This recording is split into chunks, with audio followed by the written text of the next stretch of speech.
Eu fiquei 20 anos afundado em pornografia. Cai pelo menos 30% da frequência cerebral. A cada 10 homens, se eu não me engano, são 4 ou 6, eles têm o vício da pornografia. Mas existem sinais, indícios que você pode ficar atento para que você perceba se aquele uso está te prejudicando. E olhar no olho do outro e ver entristecendo o outro, eu consegui enxergar, cara, eu entristeço a Deus com isso.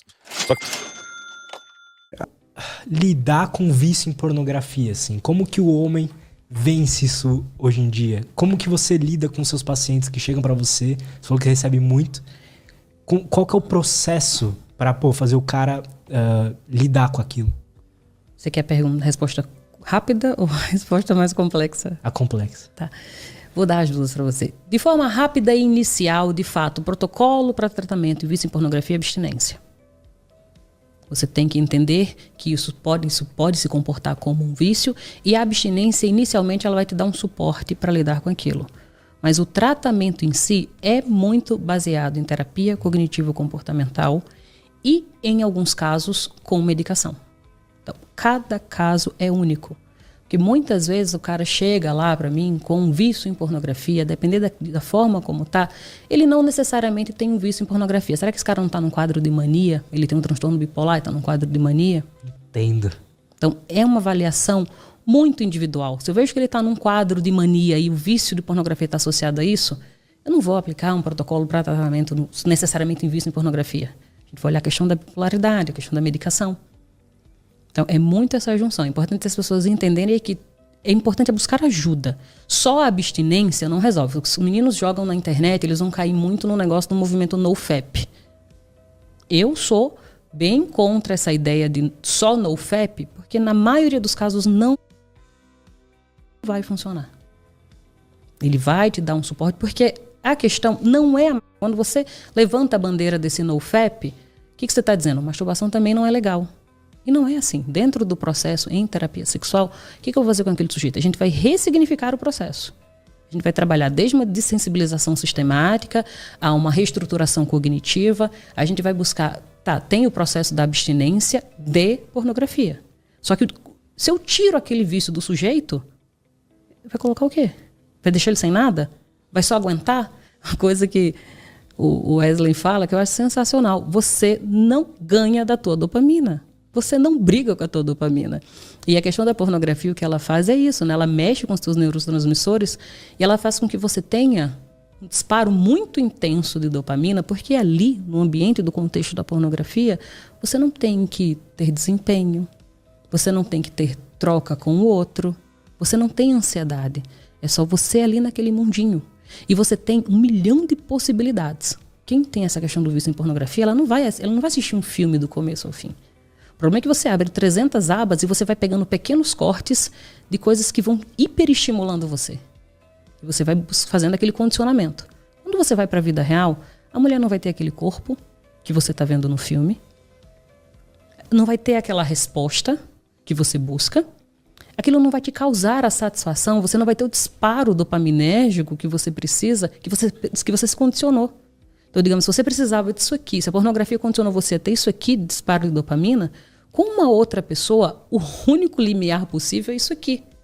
Aí, quando ela não tem essa resposta, acaba tendo o quê? Disfunção erétil, ejaculação precoce, não tem ereção. Então, é muito importante as pessoas também estarem atentas aos sinais. A questão do vício em pornografia é um negócio que acomete muitos homens, porque muitos só atentam quando já colhem um prejuízo. Mas existem sinais, indícios que você pode ficar atento para que você perceba se aquele uso está te prejudicando.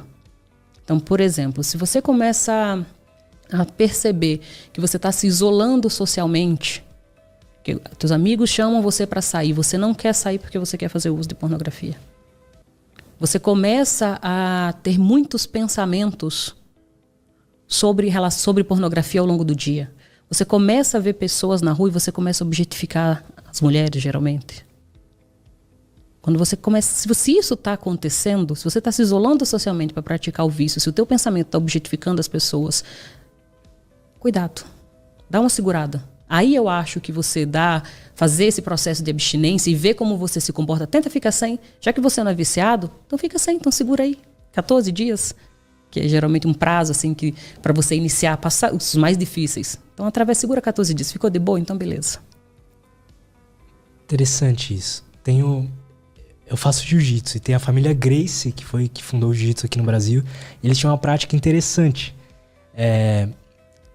Eu já ouvi outros atletas assim, de alta performance falar, não, eu tenho que bater uma antes. Aham. No caso, os Gracie ficavam, tipo, um mês antes da competição, sem fazer sexo, sem bater punheta, sem fazer nada. Tinha isso, né? O pessoal também da concentração do futebol também fazia isso, né? Tá em concentração, não podia transar. Eu não sei, tá? Isso é sem embasamento científico nem nada, mas eu tenho a impressão de que quando a gente tá mais retido, assim, a gente fica, não sei, parece meio que um búfalo mesmo, um bicho. E aí, pra defender, precisa entregar um trabalho rápido ou fazer uma competição. Eu tenho a impressão que essa vontade, essa ajuda. Sim, até que ponto? Pode ajudar, mas até que ponto? Justo. É pensar, é tudo dosagem, né? Tudo é questão do ponto. Então, a pornografia faz mal? Depende. Como que é esse uso para você? Você consegue fazer uso saudável? Se você consegue, joinha, acessa. Se você não consegue, se você começa a perceber esses indícios, você está deixando de sair com a galera, você está se isolando. Eu já atendi um caso de um paciente que eu não sabia que isso acontecia. Lutz, tem até ideação suicida. Pode desencadear isso. Eu já tive pacientes que falou assim, eu pensei em me matar. Porque ele não sabia o que fazer. Ele buscava ajuda, aí é onde entra a questão do profissional. Ele buscou 3 psicólogos. Isso é coisa de adolescente.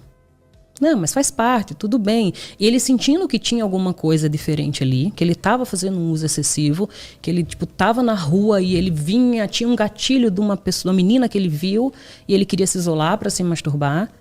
Ele saía na rua, ele entrava no banheiro e se masturbava no banheiro no centro da cidade. Então, ele buscava ajuda psicológica para isso, tem alguma coisa errada, e o pessoal não sabia acolher, não sabia ouvir. E ele ficou tão desesperado, ele falou, bem, eu não estou conseguindo controlar. Eu estou buscando um psicólogo, o psicólogo diz que não tem nada. Tem alguma coisa aqui. Eu vou me matar. Porque ele começou a ficar deprimido, ele começou a se isolar, ele não conseguia olhar as pessoas nos olhos. Ele perde a capacidade. É muito pior do que imagina. Eu tenho muito carinho assim, pelos meus pacientes com essa questão, porque, olha, não é fácil. É como lidar com vício. A gente dissocia muito a ideia de achar que vício é droga, é substância. Você pode se viciar num comportamento. Para o teu cérebro não existe essa distinção. Existe um dano maior. A substância química ela vai fazer um dano maior nos teus neurônios. Mas você também pode se viciar num comportamento. E a pornografia está aí para explicar isso. Então já teve casos de pacientes com ideação suicida. Eu já tive um paciente que ele roubou para ser preso, para ele ficar sem celular. Ele estava tão desesperado de não saber o que fazer, que ele fez, cara, não tem mais nada o que fazer. Eu já tive paciente que pediu para se internar em clínica de reabilitação, para ficar sem o acesso do celular. Caralho. Então, desde se matar, roubar para ser preso, ir para uma clínica de reabilitação, que mais casos assim extremos que já peguei. Todos eles, graças a Deus, conseguimos, tivemos um bom prognóstico, estão livres do vício. Eventualmente, a gente se fala, mensalmente a gente se encontra e tá todo mundo bem. Mas olha aonde pode chegar. Se quiser saber uma coisa que a produtividade é legal, pornografia, por exemplo. Sim, sim. Eu tô nem aí, você usa. Eu fiquei Álcool. 20 anos. Eu fiquei 20 anos afundado em pornografia. Cai pelo menos 30% da frequência cerebral. Pode crer. Eu quero um Brasil produtivo. Eu não quero um Brasil de punheteiro, de maconheiro. Mas que você vai fica... proibir a pornografia? Claro que não, então, moço. proibir a maconha, porra. Pra que eu vou falar se eu vou proibir se já é, caramba? O quê? Vamos fazer o seguinte, vamos amadurecer? Ah, Vamos supor que você é meu filho e tem 5 anos. sim. Você pode escolher... Tem 7 milhões de reais em carro lá na minha garagem. Você pode escolher qualquer carro. Ah, Tem uma Escalade, uma McLaren, tem Porsche 911, tem o que você quiser lá. Qual carro você quer dos que eu falei? um Tesla. Você tem 5 anos. Eu vou comprar pra você. Eu sou um pai bom. Você pode dirigir agora? Pior que minha carteira tá caçada. Vai pra você ver.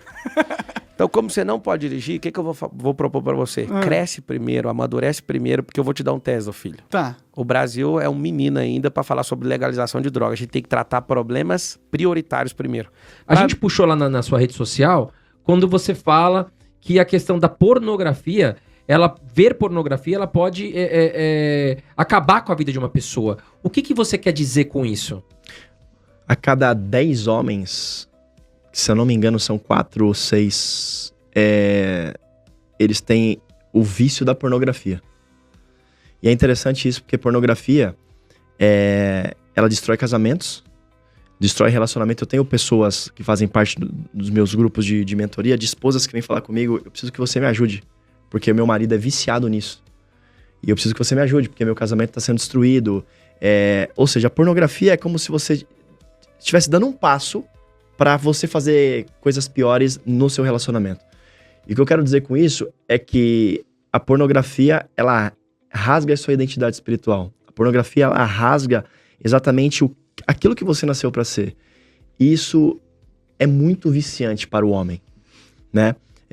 Por que para o homem? Porque para o homem tem aquela questão de caça, aquela questão de ser o provedor. O homem tem aquela questão de ser o machista, não machista, mas o símbolo masculino das coisas, né? E quando essa seta, que parece ser pequena, entra dentro de um lar, ele é avassalador. E aos pouquinhos, quando o homem vê, ele não tem mais o controle. E diariamente eu recebo no meu Instagram homens falando assim, me ajuda, eu sou viciado em pornografia. Então, é interessante, porque se eu tenho isso, a palavra diz algo muito interessante. Se você... É mais fácil se você tira um olho, tira a mão, se você tem algo que você não consiga controlar. E aí, qual que é a única maneira de eu fazer isso? A única maneira de eu conseguir realmente me vencilhar e vencer esse negócio é quando eu vou pro campo espiritual. É quando eu entro num jejum profundo, eu vou entrar num jejum e num propósito com relação a isso. Porque isso é uma interferência 100% espiritual. Eu posso afirmar para vocês, é 100% espiritual. Porque ele entra no campo de pornografia, daqui a pouco ele vem, pega um relacionamento, daqui a pouco... E 90% dos homens que me procuram são homens que são casados, que têm esse... eu sou casado e tenho isso.